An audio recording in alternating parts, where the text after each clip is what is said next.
min tin. Walaqad dan sungguh khalaqna telah kami ciptakan al-insan yaitu manusia min sulalatin min tin dari saripati tanah. Kita ini hidup pertama ada saripati tanah dulu kan. Kita makan sayuran, makan macam-macam. Itu saripati tanah namanya. Kita makan. Pertanyaannya sekarang, kalau itu haram, berarti yang kita makan apa? Haram. Saripatinya haram.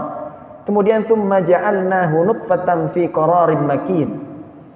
Maka kemudian kami jadikan setelah ada dari saripati tanah itu jadi air mani, nutfah fi qararin makin.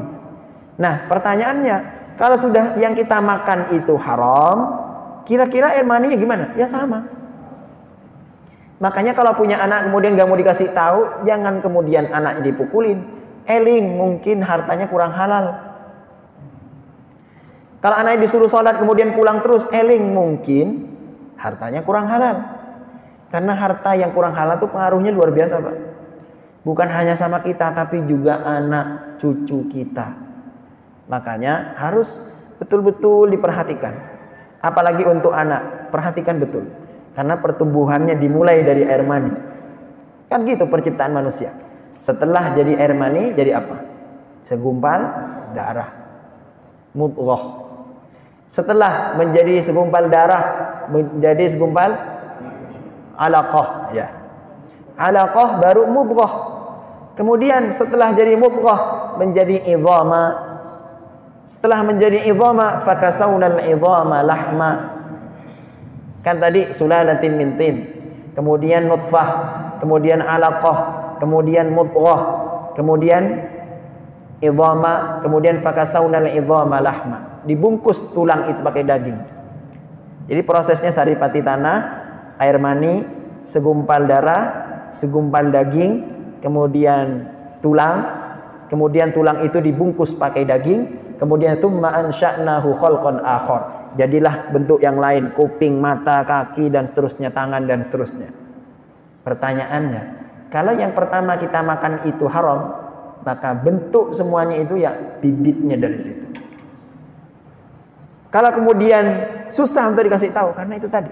Makanya kita harus betul-betul memperhatikan usaha-usaha kita. Usaha baik yang mulai memperhatikan haram tadi itu, haram lidzati atau haram ghairu lidzati. Yang paling sering kita tidak menyadarinya adalah haram yang ghairu lidzati. Paling sering. Hati-hati. Kalau kita kurang hati-hati, kita akan terjebak pada riba. Riba itu dosanya luar biasa, Pak. Saking luar biasanya riba itu. Dosanya yang memakannya, yang memberinya, yang mengangkutnya, itu sama-sama kena. Sampai yang memberikan fasilitas juga kena. Saking beratnya dosa riba. Sampai dalam bahasa Quran itu seperti orang gila. La yakumuna illa kama yakumul ladzi yatakhabbathu syaitanu minal mas. Coba. Masukkan setan. Bayangkan kalau Quran sudah mengatakan begitu, kita ini harus hati-hati. Hari ini banyak sekali bisnis-bisnis online yang menawarkan seperti itu. Saya tidak nyebut merek, bahaya. Tapi banyak, harus hati-hati. Apa yang harus diperhatikan? Harus terhindar tadi itu. Kalau haram li ghairi lidzatih yang tadi, yang perlu diperhatikan maghrib singkatannya tadi. Maisir, gharar, riba. Pokoknya kalau sudah mengandung judi, jangan didekati. Apapun investasinya, kalau sudah ada bau judi, jangan. Pokoknya jangan. Nggak boleh ditawar. Bolehlah dikit, nggak boleh. Kalau sudah investasinya mengandung gharar, nggak boleh. Karena yang namanya judi ya pasti gharar. Betul kan? Yang namanya orang berjudi ya pasti nggak, Pak? Nggak pasti. Pasti begitu. Kalau riba, makna riba itu apa? Riba itu maknanya tambahan yang diambil secara zalim, namanya riba.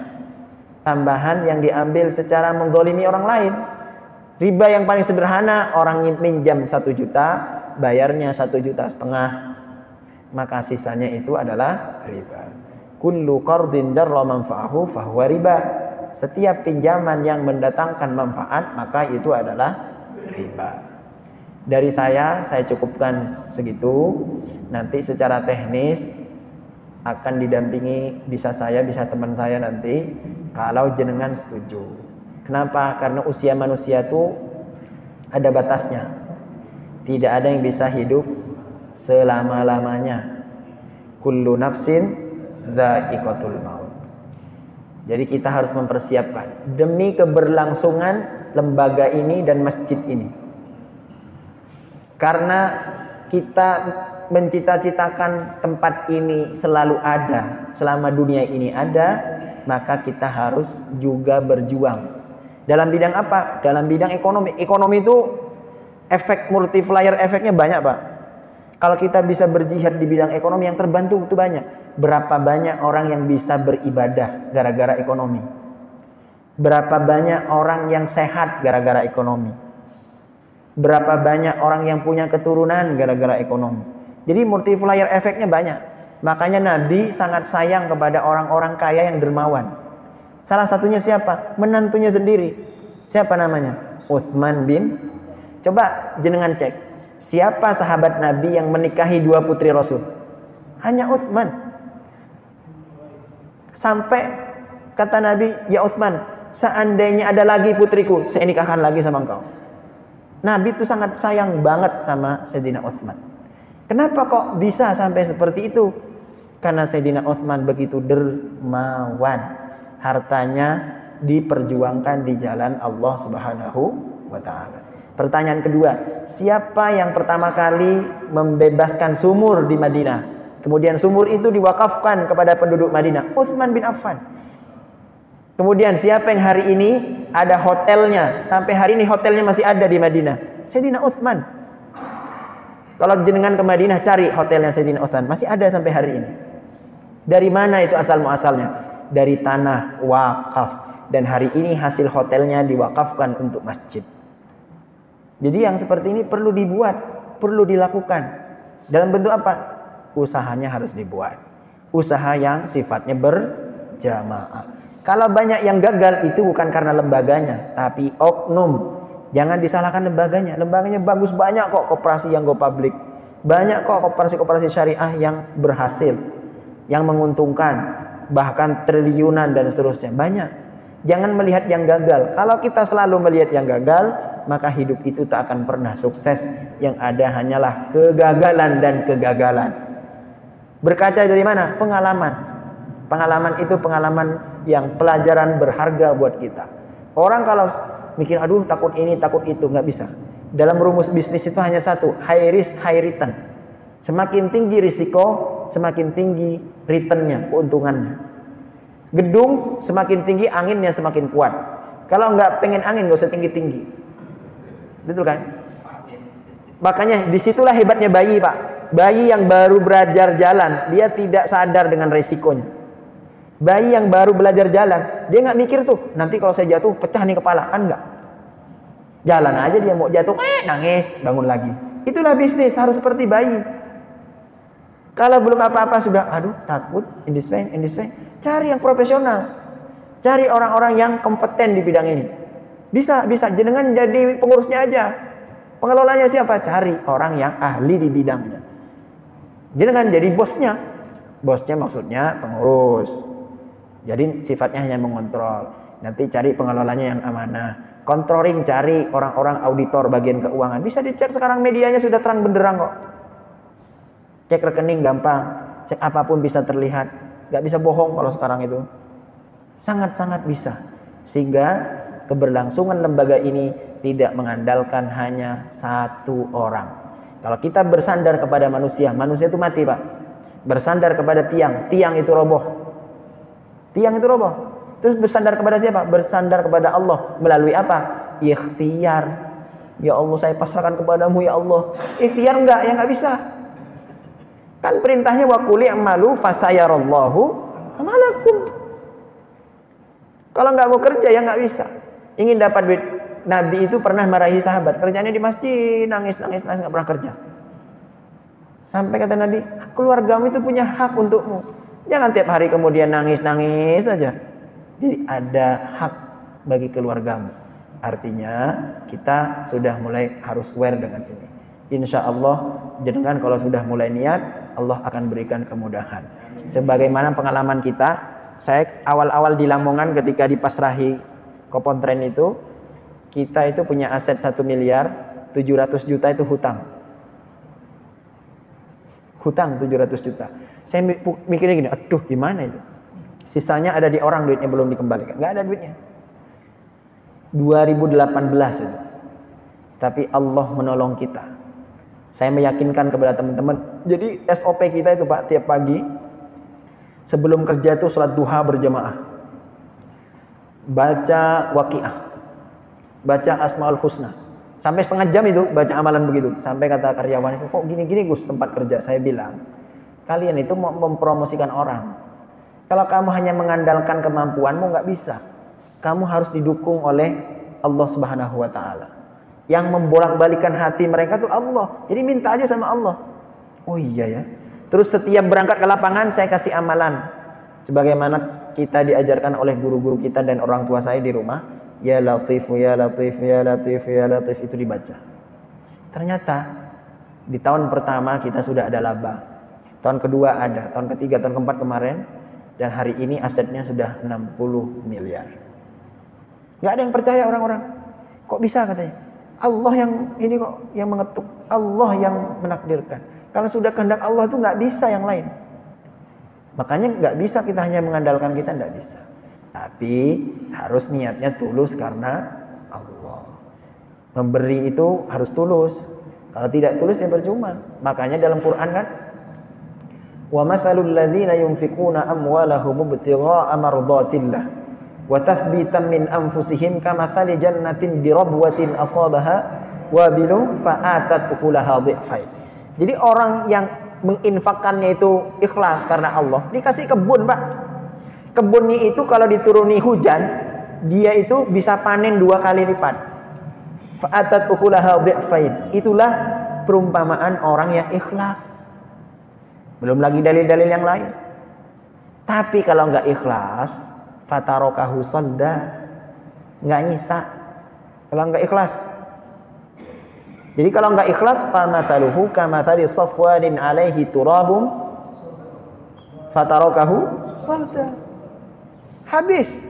Fa'asabahu wabil, ditimpa hujan lebat. Fatarokahu sadda, selesai.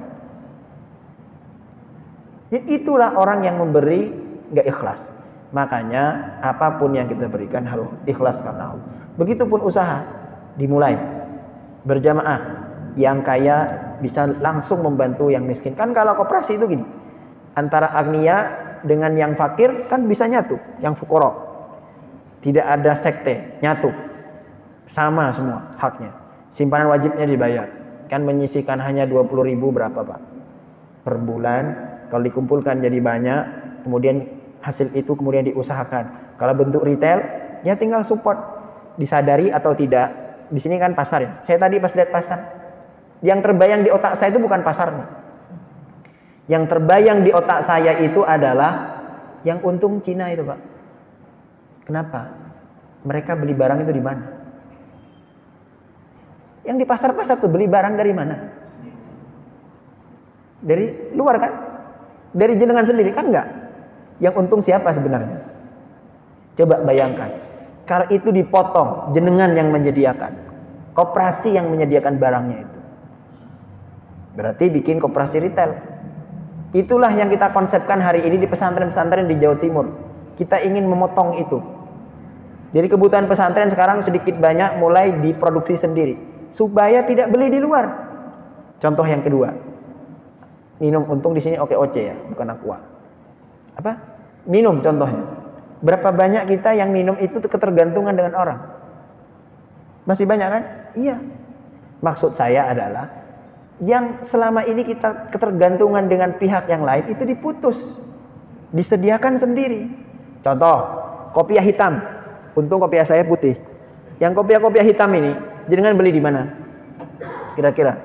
Padahal Pak, ada pesantren di Jawa Timur yang memproduksi kopiah kualitasnya nomor 1. Namanya Pondok Pesantren Komarudin. Nah, Komarudin. Itu bagus kualitasnya. Contoh lagi, Banyaklah. Artinya kalau ingin koperasi yang retail berarti menyediakan kebutuhan-kebutuhan. Gak usah jauh-jauh, pasar ini disediakan kebutuhannya. Jadi orang pasar itu tidak perlu lagi beli ke mana-mana, beli ke distribution center kita sendiri, gudang kita sendiri. Terus gudang itu ngambilnya di mana? Langsung ke petani. Gak usah lagi broker lagi, langsung ke petani, memutus mata rantai. Yang sekarang kaya itu bukan petani, Pak, broker. Nah, itu yang jenengan putus kalau mau retail. Cuman saya kasih tahu kalau retail modalnya nggak cukup 100-200, harus miliar. Nggak cukup 1 M. Ya, M-an juga cuma 5 miliar sampai 10 miliar. Cuman ini dampaknya lebih luar biasa. Kenapa dampaknya luar biasa? Karena perdagangan itu bisnis nomor 1. Pintu rizki yang paling banyak itu melalui berdagang. Itu yang disampaikan Nabi. Kalau ingin kaya ya berdagang. Jadi yang paling banyak marginnya di sini. Dan syariahnya kelihatan jelas. Kalau disimpan pinjam pembiayaan syariah, kalau nggak dapat SDM yang betul-betul profesional, agak sulit. Tapi kalau profesional banget, bagus ke depannya. Tapi kalau di retail, konsepnya tadi saya udah gambarkan. Bayangkan tadi pas masuk keluar tol, saya udah kebayang tuh toko semua ya. Karena otak saya bisnis, mikir toko semua ya, siapa yang support ini? Yang support pasti orang-orang. Pasti yang support itu yang ketawa-ketawa. Kita yang beli di bawah, dimainin harganya naik turun. Betul kan? Ya. Coba bayangkan kalau jenengan yang punya gudang seluas 5 hektar, isinya sembako semua. Semua penduduk sini yang punya toko ngambil di situ semua dengan harga yang lebih murah. Masya Allah. Sudah barang di sini bisa lebih murah, lebih mudah dapat. Kemudian untungnya juga kembali ke kita, dari kita untuk kita. Itulah konsepnya yang sekarang kita mulai di Jawa Timur. Contoh gula, kami itu di sana gula. Jadi gula saya di sana dan teman-teman itu ngambil langsung dari petani. Ternyata kalau langsung itu deal-dealannya luar biasa, Pak. Puluhan miliar itu. Hanya gula itu. Itu ternyata perbedaan harga itu sangat jauh. Dengan kita beli di pasar tuh jauh. Untungnya lumayan. Dan ketika kita jual itu masih murah. Nah, ini yang perlu diperhatikan. Saya sih, usul saya tadi ketika saya lihat seperti itu. Selama saya tadi di perjalanan hanya nemu 1 yang simpan pinjam pembiayaan syariah. Tapi sisanya Indomaret, Alfamart, dan seterusnya. Jangan nggak usah bikin Indomaretnya, nggak usah bikin Alfamartnya, bikin distributornya. Kalau bikin Alfamart udah banyak, Pak. Ada 212, macam-macam kan. Banyak itu. Bukan bikin itunya, bikin distributornya. Deal-dealannya sama siapa? Sama pabrik. Kayak garam. Kita pabrik garam. Deal-dealannya bukan ke distributor kita, tapi ke kita. Kita sebagai pemilik pabriknya.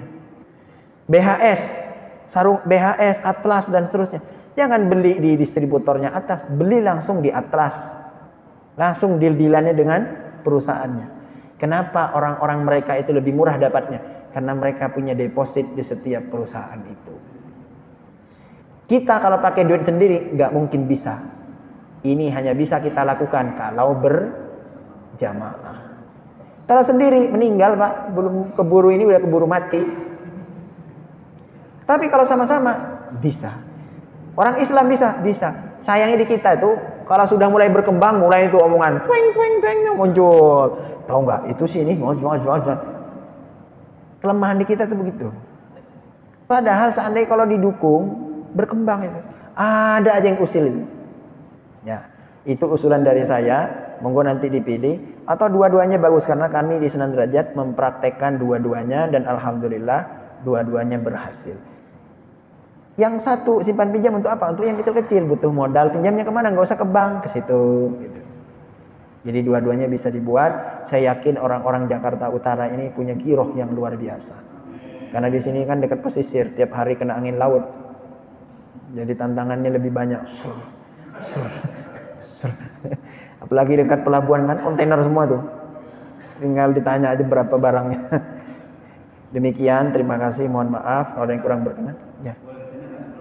Boleh. Salam.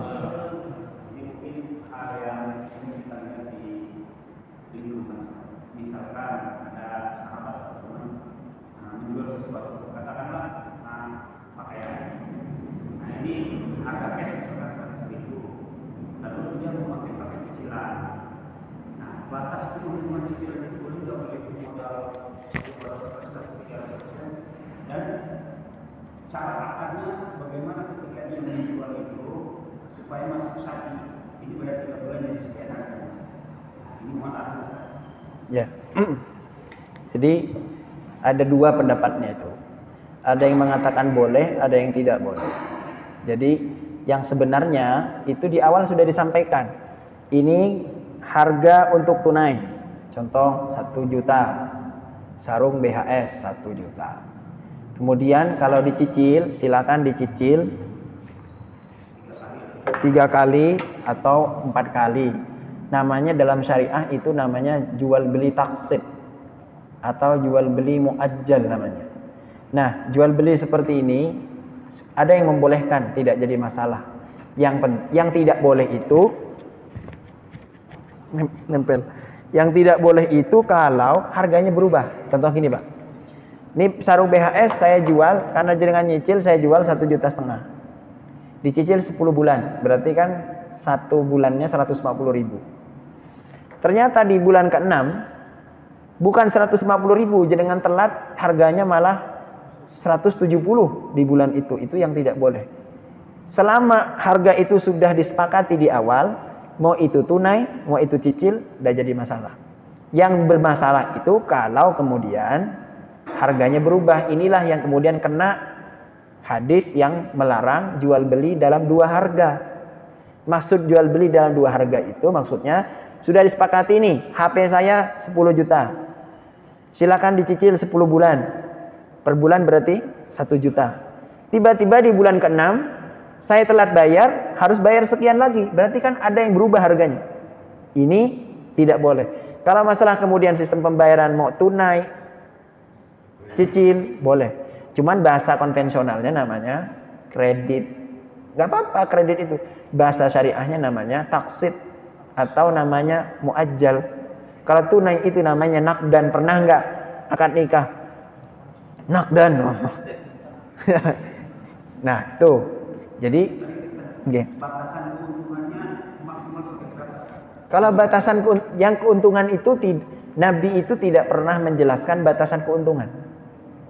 Ya misalkan tadi Ya. kalau cash 1 juta, terus kalau misalkan cicil 2 juta. Tidak ada batasan keuntungan berapapun, terserah. Yang namanya bisnis, cuman kan gini, kalau dia semakin besar kan nggak ada yang mau. Jadi sebenarnya gini, mengambil margin setinggi-tingginya nggak jadi masalah, cuman masalahnya laku nggak barangnya. Ya, kalau Nabi Muhammad rumusnya begini. Jadi saya ceritakan sejarahnya. Jadi Nabi ketika di periode Mekah itu pernah mau dikerjain sama orang-orang kafir. Ngerjainnya seperti ini. Ayo kerjain Muhammad yuk. Gimana caranya? Kita caranya banting harga, kata orang-orang kafir Quraisy. Jadi pada saat itu orang-orang kafir Quraisy itu membanting harganya sampai di bawah harga pasar. Misalkan gandum sekian dirham, dia turunin sekian dirham. Akhirnya karena kelihatan barang-barangnya ini murah, akhirnya orang-orang tuh beli punya orang kafir Quraisy. Tapi apa yang terjadi? Nabi lebih pintar. Nabi berpikir kalau barang yang dijual, walaupun dijual sesuai dengan harga pasar, ini kata Nabi pasti laku, walaupun tidak saya turunkan. Akhirnya ketika barang kafir Quraisy itu habis, masyarakat beli kemana? Barangnya Nabi. Ketika masyarakat beli barang Nabi, kemudian punya Nabi ikut habis, pada saat itu orang kafir Quraisy yang terjadi rugi semua. Kalah strategi. Jadi yang paling bagus untuk penentuan margin mengikuti harga pasar. Karena harga pasar itu yang menentukan, Pak, Allah Subhanahu wa taala. Kenapa maksudnya Allah Subhanahu wa taala? Karena harga pasar itu kan tergantung supply demand-nya. Nggak bisa kita langsung ini. Kecuali sudah tidak bisa lagi di ini, barulah peran pemerintah masuk. Jadi modelnya itu seperti itu. Kan Adam Smith itu pernah ditanya. Ayo tentukan harga pasar. Siapa yang menentukan harga pasar ini? Apa kata Adam Smith? Tangan-tangan Tuhan. Padahal itu sebenarnya Adam Smith menirukan apa yang disampaikan oleh Nabi Muhammad Shallallahu Alaihi wasallam. Teorinya Rasulullah itu bukan teorinya Adam Smith. Lebih dulu Adam Smith apa Rasul? Rasul. Cuman kita taunya Adam Smith karena waktu sekolah kasih taunya Adam Smith. Yang Rasulullah nggak dikasih tahu teorinya itu. Nah, begitu Pak ya. Ya, monggo.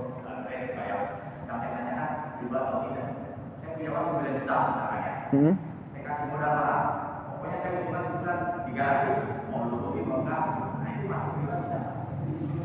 Kalau ketika jenengan kemudian memberikan modal mau rugi mau tidak saya harus dapat 300 riba itu. Ya. Tapi kalau jenengan begini, saya kasih uang. Saya ingin dikasih bagi hasil. Berapapun hasilnya silakan tergantung hasilnya. Itu tidak.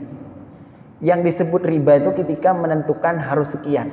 Padahal usahanya belum dijalankan. Ibaratnya begini, sudah melahirkan belum hamil, gimana?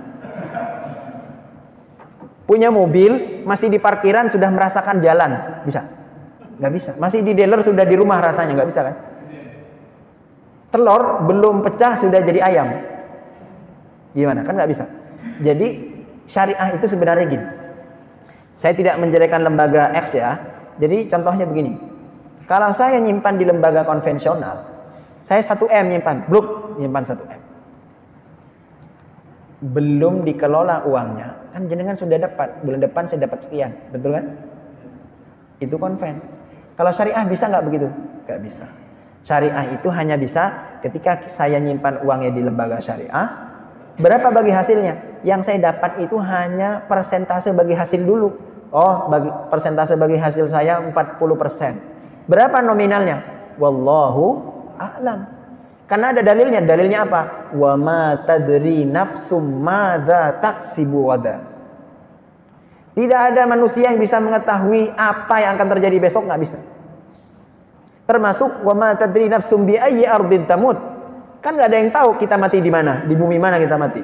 Sama seperti usaha. Usaha itu kita tidak tahu kapan untung, kapan rugi. Sehingga kalau kita nyimpan deposito di lembaga-lembaga syariah, bagi hasilnya akan turun naik, kadang turun, itu namanya usaha. Kadang naik, turun itu wajar, biasa.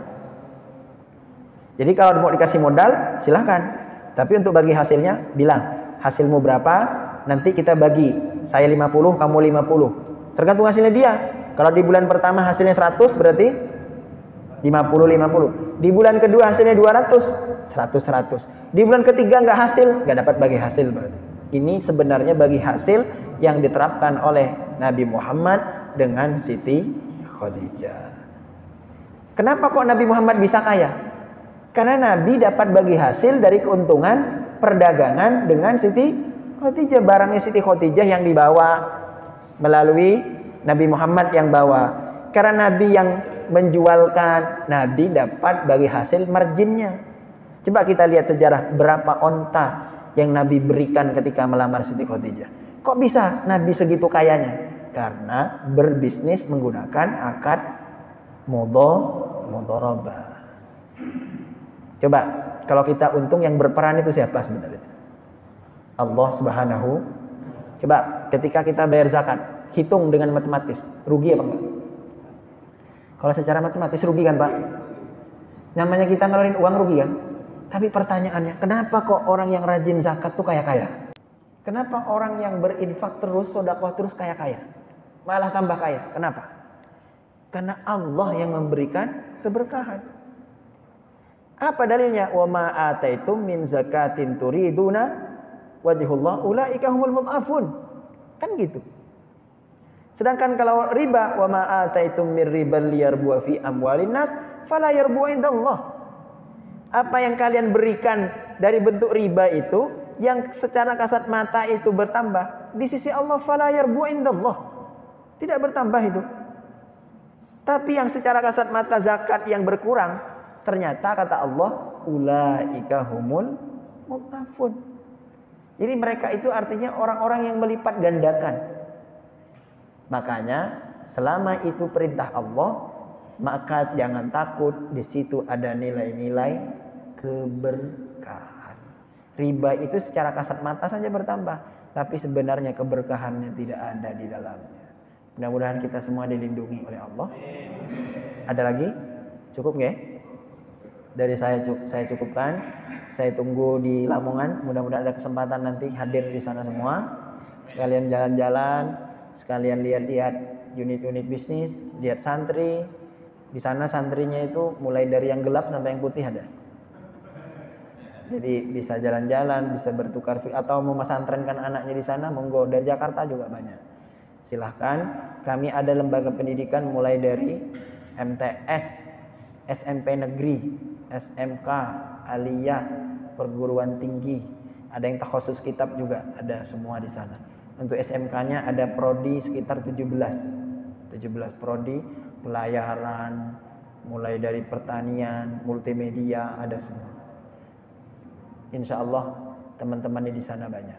Kebetulan tadi Pak Kiai juga katanya orang Palang, tidak jauh dari tempat saya ternyata. Kalau dari Palang nggak nyampe 1 jam ke tempat saya.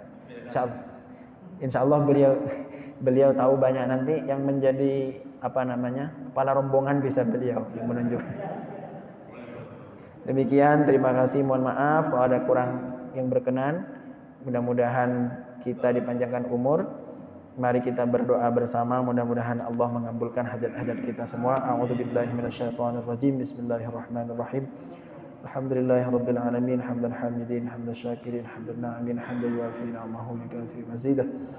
Ya Rabbana lakal hamdu lakal syukru wa lakal ma'budu kama yanbaghi li jalali wajhikal karim wa 'azimi sultanik. Allahumma shalli ala Muhammad wa ala ali sayyidina wa ala Muhammad.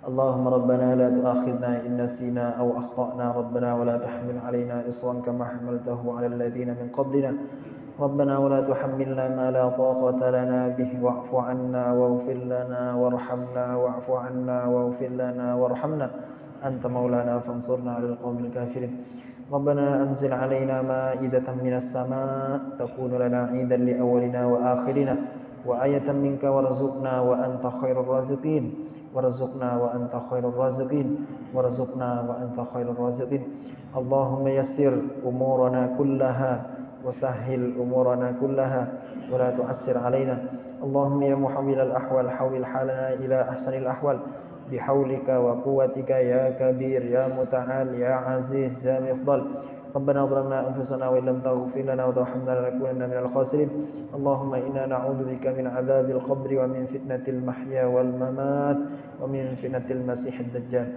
ربنا آتنا في الدنيا حسنة وفي الآخرة حسنة وقنا عذاب النار وصلى الله على سيدنا محمد والحمد لله رب العالمين بسر الفاتحة